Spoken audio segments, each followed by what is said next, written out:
Media.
Amanya bampita Bwogi Joseph Mpaji ndi omu ku bannakayunga abasobodde okubanga basalawo okwegattira awamu okuva mu bitundu ebyenjawulo okubanga tuleeta tiimu yaffe endala eya region. Already tulinamu tiimu erimu naye twasobodde ofuna tiimu ey'okubiri okuva mu kibinja kya Katonga olw'okubanga ebigendererwa byaffe byakubanga tukuza talent eziva mu kitundu kyaffe. Twakirabye nga mukisa munene bwe tuba tufunye tiimu ezigenda osamba abaana basobole okubanga bagenda exposed, kubanga tulina tiimu okuva mu Masaka, Lyantonde, Nyendo, Kiboga, so baana bajja kubeera exposed okusobola okubanga bakuza talent zaabwe. Abantu abali mu komite y'ekayunga twaguze tiimu eno okusobola okubanga tukikozesa ng'okwegattira awamu n'okusobola okulaakulanya ebitone ebiri mu kitundu kyaffe ne talent z'abaana baffe ababadde tebalina exposure emala kubanga basamba omupiira. So twetaaga buwagizi bw'abannakayunga bonna.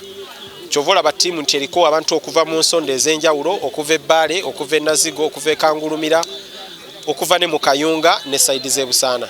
Twegwatibwako n'ebitongole ebimu nga Kayunga Community Club, Nazigo Sacco okusobola okubanga tuwagira omulanga guno, era tusuubira n'abantu bangi nnyo be tukyali mu nteeseganya nabo okubanga beegatta ku ttiimu. So musuubire ekirungi n'okubanga ttiimu tugikozesa okubanga tulanga ekitundu kyaffe wabweru waakyo. Okusamba tugenda tutandika this weekend, tugenda kuba tusamba Ntebe Pride wano ku Saza Ground ng'era ttiimu twasazeewo gifuula Bugerere United, ttiimu yaffe ffenna bannabugerere okusobola okuzzaawo ekitiibwa ky'eri ttiimu eyali yayingira mu Super Division. Amanya pitwa coach Anderson the Brazilian oba amanyikiddwa nga coach Anda Masiraj owa Kayunga Bugerere owamu ne Kayunga United FC.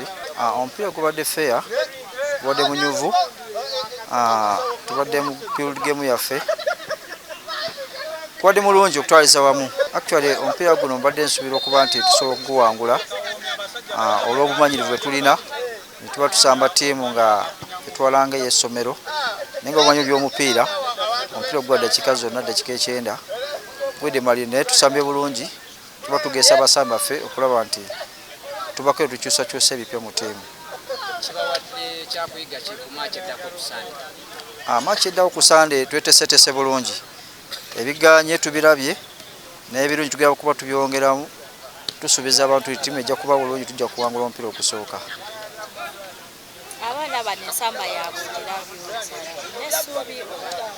Abaana balinamu essuubi ddene kuba abavubuka bakyali bato basobola okusamba omupiira ebibulamu just bitono nnyo byakutereezebwa.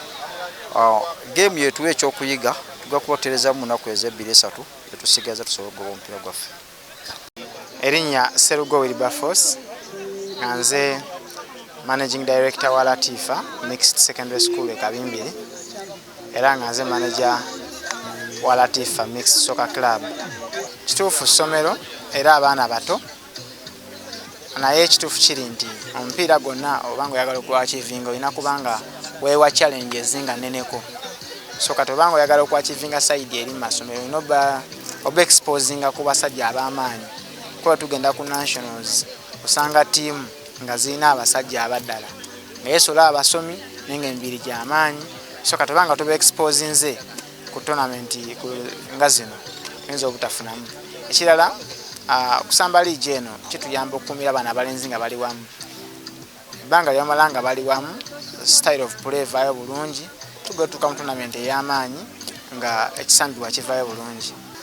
Nga sunudde result zivuddemu nze ndowooza abavubuka bagezezaako okukola kye bakola babadde basamba ttiimu nga bo bano ba underdog ttiimu ennungi ttiimu esamba mu region. Kitegeeza bagezezaako newankubadde nti tufunyemu okutaataganyizibwa nti wabaddewo geemu endala tusambe eddakiika 25 tekijja bulungi kifaananyi kitwali twagala naye nga ndabye nga basambye bulungi. Mupiira nsobi okola ensobi ewo ne bakutebera bakozaawo ensobi ne bateekaawo ne batukuba waya ndowooza ogirabye nekwata akatimba ne banda ne bakola ensobi emu era ne bateebwa. So ndowooza ekifaananyi kivuddeyo newankubadde singa wetusuubire ennyo.